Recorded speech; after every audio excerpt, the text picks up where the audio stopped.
Il fait chaud, hein. Je pense que bientôt on va faire des vidéos en débardeur, tu vois.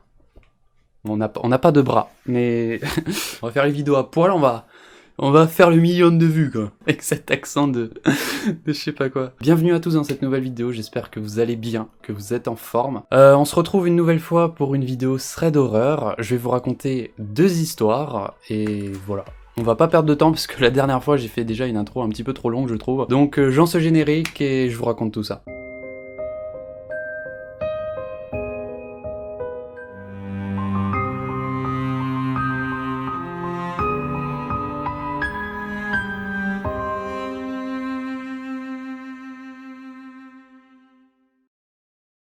Je vais vous raconter l'histoire d'une femme que l'on va appeler Marion. Marion a 20 ans au moment de cette histoire et elle habite dans un appartement qui se trouve tout en bas de son immeuble. Elle est au rez-de-chaussée et son salon donne directement sur le parking de l'immeuble. C'est un parking qui est ouvert, donc il n'y a pas de barrière. Elle a emménagé dans cet appartement il y a quelques mois de cela et ça se passe plutôt bien. Elle est très contente. Il faut savoir que Marion a pour habitude de se coucher assez tard. Elle passe généralement ses soirées à regarder la télé ou à jouer aux jeux vidéo. Au moment de cette histoire, on est vers le début de l'été, donc il a commencé à faire très chaud. Et vu que son appartement n'est pas équipé de climatisation, ce qu'elle fait, c'est que le soir, elle ouvre la fenêtre de son salon pour laisser l'air frais circuler. Au niveau de sa fenêtre, elle a une moustiquaire qui est à l'extérieur, ce qui veut dire que vous avez la fenêtre, vous l'ouvrez et ensuite vous avez la moustiquaire que vous pouvez également ouvrir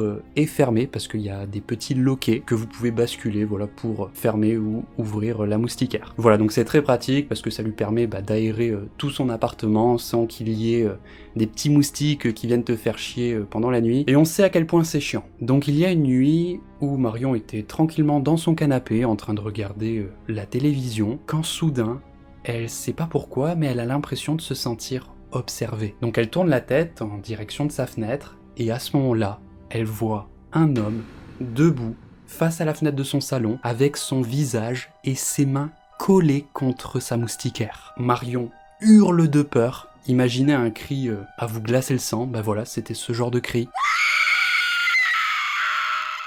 L'homme n'a aucune réaction, il ne cligne même pas des yeux, il se contente de la regarder depuis sa fenêtre qui est grande ouverte et qui ne se trouve qu'à 1 mètre de son canapé. Marion, qui est complètement terrifiée, saute du canapé en panique, elle hurle qu'elle appelle la police, mais l'homme ne réagit pas. Il est immobile et se contente de la regarder avec son regard complètement vide. Donc elle se précipite jusqu'à sa porte d'entrée pour appeler son voisin, pour appeler de l'aide. Et en voyant ça, l'homme décide de partir. Une fois qu'elle a vu qu'il était bien parti, elle s'est dépêchée d'aller à sa fenêtre pour la fermer. Et elle était dans le stress, elle ne savait pas quoi faire. J'imagine qu'elle n'a pas appelé la police parce qu'elle ne l'a pas mentionné à ce moment-là. Donc je pense qu'elle s'est dit que ça ne servait plus à rien de les appeler parce que le type était déjà parti et donc qu'ils allaient venir pour rien. Donc elle ne les a pas appelés, elle est restée éveillée toute la nuit et elle a raconté son histoire à son copain. Son copain est ensuite venu chez elle, il est resté avec elle pendant une semaine entière, histoire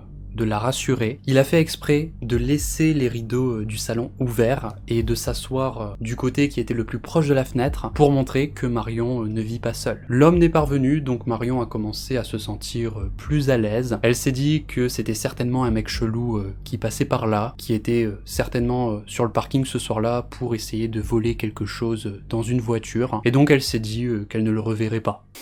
Environ 3 semaines plus tard, Marion venait de finir le travail. Elle bosse en tant que serveuse et ce soir-là elle a fini tard, donc elle est montée dans sa voiture, elle a conduit jusqu'à chez elle, elle s'est garée sur le parking de l'immeuble, elle est sortie de sa voiture, elle est rentrée dans son appartement et elle s'est mis bien.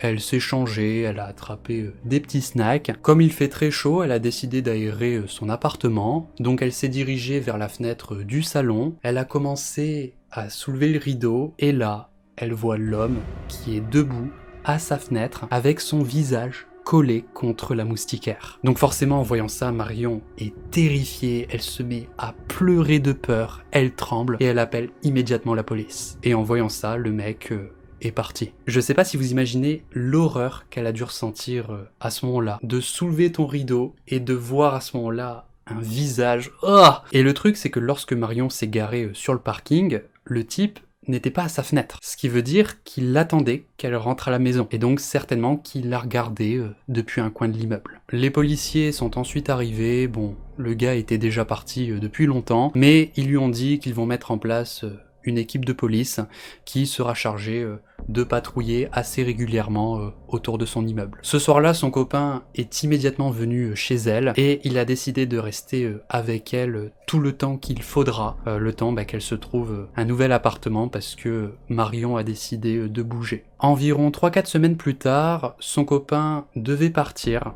Il devait sortir de la ville pour quelques jours, et donc Marion a décidé d'aller dormir chez l'une de ses potes, parce qu'elle ne le sent pas de rester toute seule dans son appartement. Donc elle est allée chez sa pote, elle y est restée pendant 2 nuits, sauf que Marion a oublié des trucs importants à son appartement, donc elle en a parlé à sa pote, et les 2 filles ont décidé d'aller là-bas pour récupérer les choses dont elle a besoin. Donc elles sont allées à l'appartement de Marion dans l'après-midi. À cette heure-là, il y a pas mal d'activités à l'extérieur de son appartement, il y a pas mal de gens qui circulent, donc elle se sentait déjà plus en sécurité, et donc les filles ont décidé de rester traîner un petit peu pour jouer. Comme il n'y a pas la clim dans son appart et qu'il fait très chaud, Marion aimerait bien aller ouvrir sa fenêtre, mais elle était vraiment terrifiée à l'idée de soulever son rideau. Elle a été traumatisée par ce mec, mais au bout d'un moment, elle a commencé à se moquer d'elle, elle est allée ouvrir ce fichu rideau, et heureusement, il y avait personne. Ouf. Donc elle a ouvert la fenêtre, sauf qu'à ce moment-là, elle a remarqué quelque chose. Vous savez, c'est un petit peu les retours de screamers dans les jeux d'horreur. Elle a vu que dans sa moustiquaire, juste au-dessus des 2 loquets, il y a 2 grands trous qui ont été faits. Ce qui veut dire que l'homme peut maintenant avoir accès au loquet de sa moustiquaire et il peut l'ouvrir comme bon lui semble. Et donc il a très certainement prévu de s'introduire dans sa maison la prochaine fois que Marion ouvrira sa fenêtre. Donc forcément en découvrant ça, Marion est complètement sous le choc. Elle est terrifiée parce qu'elle comprend que cet homme n'en a toujours pas fini avec elle. Elle comprend aussi qu'il espionne attentivement son appartement parce que comme par hasard, dès que son copain s'absente, il se passe quelque chose. Il savait certainement que son copain était parti parce que sa voiture n'était plus garée sur le parking. Par contre, il y avait toujours celle de Marion parce que sa copine est venue la chercher en voiture. Et le truc qui y a de flippant, c'est qu'avant de partir chez sa copine, Marion et son copain ont laissé allumer une lumière dans le salon pour montrer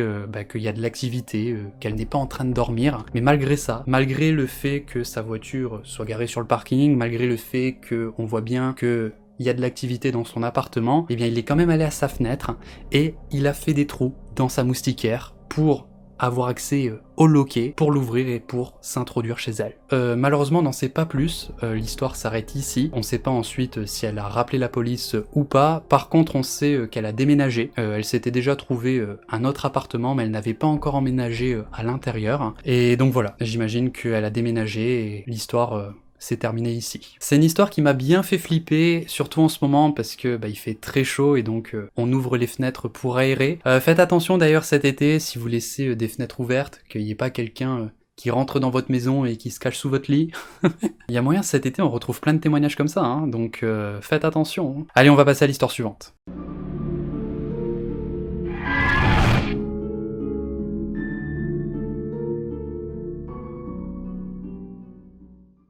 Je vais à présent vous raconter l'histoire d'Aisha qui avait 11 ans au moment de cette histoire. Elle nous explique qu'elle a pour habitude d'aller assez régulièrement en Inde avec ses parents pour voir de la famille. Ils y restent généralement pendant 1 mois. Sa famille habite dans un village et il faut savoir que dans ce village, au mois de juin, il y a le festival Mangani. Voilà, en gros c'est un événement religieux où il y a des statuettes de divinités qui sont montrées dans des défilés. À cet événement, il y avait aussi une grande allée commerciale avec plein de petites boutiques, plein de petits stands où vous pouvez acheter un petit peu de tout. Vous pouvez acheter de la nourriture, des vêtements, des petits souvenirs, voilà, vraiment plein de choses différentes et les prix sont relativement bas. Donc à chaque fois qu'ils allaient rendre visite à leur famille, Aisha et sa mère allaient toujours dans cette allée commerciale pour voir un petit peu tout ce qu'il y avait et pour faire du shopping. Elles y allaient le soir parce que la journée c'était trop éprouvant entre la canicule et toute la foule de gens qu'il y a. Il n'y a pas vraiment de plaisir à y aller pendant la journée, donc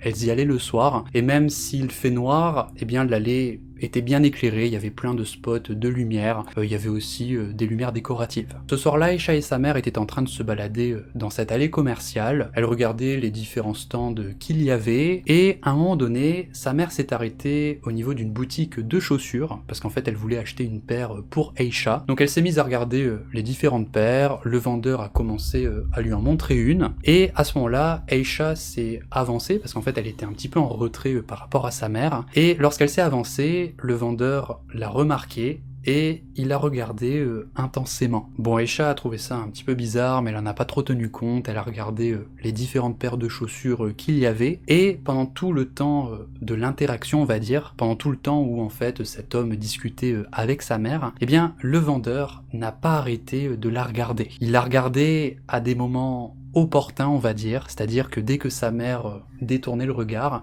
eh bien il en profitait pour la regarder. C'était très bizarre. Aïcha, ça l'a mis mal à l'aise, mais au final, il y a aucune paire de chaussures qui lui plaisait, donc elle a dit à sa mère que c'était pas la peine. Elles ont dit au revoir au vendeur, et le vendeur a insisté pour qu'elle revienne demain, parce que demain, il va recevoir une nouvelle collection. 2 jours plus tard, sa mère avait envie de retourner dans cette allée commerciale pour faire du shopping, donc elle est allée le dire à Aïcha, mais celle-ci n'avait pas envie de l'accompagner parce qu'elle se sentait fatiguée, mais à ce moment-là, sa mère s'est un petit peu énervée, elle lui a dit qu'elle passait ses vacances enfermée dans la maison, et donc Aïcha s'est décidée à l'accompagner. Les filles sont donc allées là-bas, elles se sont d'abord arrêtées à un petit stand de bijoux, et pendant que sa mère regardait les différents bijoux, elle a dit à sa fille « Tiens, prends mon sac à main et va t'acheter une paire de chaussures qui te plaît. » Parce qu'en fait, la petite boutique de chaussures ne se trouvait vraiment pas loin du stand de bijoux, et donc depuis là où elle est, sa mère elle pouvait garder un œil sur elle, parce qu'en fait il faut savoir qu'Aïcha est une fille très timide, et donc pour essayer de vaincre sa timidité, sa mère essaye de la pousser un petit peu à faire des choses dont elle n'a pas l'habitude. Normalement, lorsqu'elle fait ça, sa mère l'accompagne et elle reste juste un petit peu en retrait pendant qu'elle fait ses trucs, mais ce jour-là, elle était un petit peu énervée contre elle, donc elle ne l'a pas accompagnée. Aïcha est donc allée au stand de chaussures, le vendeur l'a accueillie avec son grand sourire déroutant. Il lui a montré les différentes sandales qu'il y avait, et vu qu'elle était sa seule cliente, il a même pris le temps de lui mettre les chaussures une par une, tout en lui demandant si ça lui allait. Aïcha ne se sentait vraiment pas à l'aise, alors oui, déjà parce qu'elle est timide, mais il y avait aussi autre chose. Elle avait cette peur au fond d'elle, il y a quelque chose qui lui disait qu'il ne fallait pas qu'elle reste toute seule avec ce vendeur. Donc elle a pris la première paire de chaussures qui venait pour enfin être débarrassée de tout ça, et elle lui a tendu son billet. Pendant qu'elle attendait sa monnaie, le comportement du vendeur a radicalement changé. Il s'est mis à s'agiter, il s'est mis à trifouiller sur sa caisse enregistreuse, et il s'est mis à râler en disant que sa caisse est cassée et qu'elle ne veut plus s'ouvrir. Donc pendant ce temps, Aïcha s'est décalée parce qu'elle se trouve à un angle qui est quand même difficile pour sa mère de la voir. Elle a regardé en direction de sa mère et elle l'a vu qu'elle la surveillait toujours. À ce moment-là, elle était en train de la regarder et elle lui a fait signe de se dépêcher. Au même moment, le vendeur lui a dit qu'il avait une autre caisse dans son camion, donc il a commencé à se diriger vers l'arrière de la boutique, là où il y avait son camion, parce qu'en fait c'est une boutique ouverte, donc depuis là où se trouvait Aïcha, elle pouvait directement voir le camion du mec. Il est monté dans son camion et il y est resté pendant un long moment. Aïcha pouvait entendre qu'il y avait une autre personne à l'intérieur, et cette personne était en train de discuter avec ce vendeur. Alors elle n'est pas parvenue à entendre ce qu'il se disait, donc elle s'est contentée d'attendre là où elle était. Elle est restée plantée là pendant une dizaine de minutes à regarder de temps en temps en direction de sa mère, et à un moment donné, il y a une autre cliente qui est rentrée dans la boutique. Elle a demandé où était le vendeur, donc Aïcha lui a répondu qu'il était monté dans son camion, et l'homme, en entendant les deux femmes discuter, a abaissé sa vitre et il a dit à cette femme qu'il ne prenait plus de clients parce qu'ils allaient bientôt fermer. Ce qui est plutôt bizarre parce qu'il n'est que 18h et généralement les magasins ferment vers 20h, 21h. La femme est donc ensuite sortie du magasin, Aïcha a continué d'attendre, et puis le vendeur a repassé sa tête en dehors de la vitre et il lui a dit qu'il avait enfin réussi à trouver de la monnaie et il a commencé à lui faire signe de venir.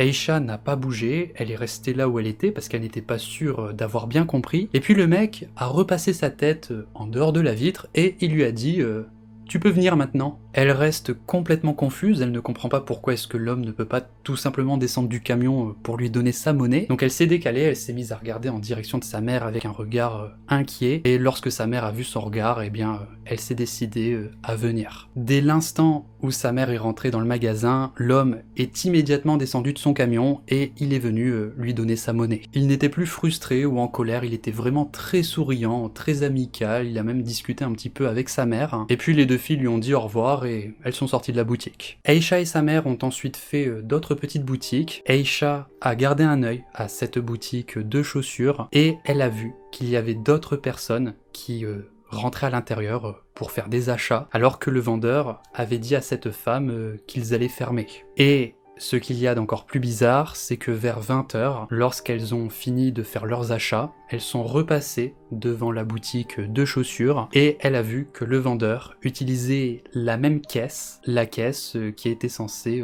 être cassée. Au final, on ne sait pas concrètement si tout ça n'était que de simples coïncidences ou si ce vendeur avait véritablement de mauvaises intentions, mais si j'ai bien appris un truc dans les threads, c'est d'écouter son instinct, et ce jour-là, son intuition lui a dit de ne pas rester toute seule avec ce vendeur. J'ai trouvé que ça faisait beaucoup de coïncidences. Comment ça se fait qu'il lui a fait signe de venir? J'ai une petite théorie, vous savez, j'ai toujours des théories avec les histoires. Je pense que la personne qui était dans son camion, c'était l'un de ses potes, et il a essayé de le convaincre de kidnapper cette petite fille, et c'est pour ça que ça a pris autant de temps, et quand son pote s'est enfin décidé à dire oui, il a commencé à lui faire signe pour qu'elle vienne. Ça expliquerait aussi pourquoi il a dit à cette femme qu'ils allaient bientôt fermer pour qu'il la kidnappe, tout simplement. Voilà, c'est ma petite théorie, je sais pas comment vous avez imaginé tout ça, mais j'ai trouvé cette histoire assez badante, j'espère qu'elle vous a plu, et voilà, je vous souhaite une très bonne soirée, et je vous dis à la prochaine.